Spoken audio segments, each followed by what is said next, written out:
তো হাতির কি দাম?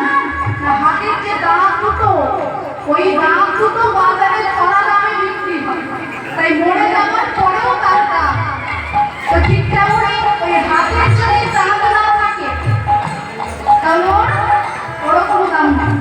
ঠিক তেমনই কোনো ব্যক্তি যদি হরি ভজন না করে তারও অবস্থা ওই দাঁত না থাকা হাতির মতোই হয়। হরি বল তারও কোনো দাম নেই। তাই কি বলছে?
গোবিন্দের পরিচয় বড় হচ্ছে।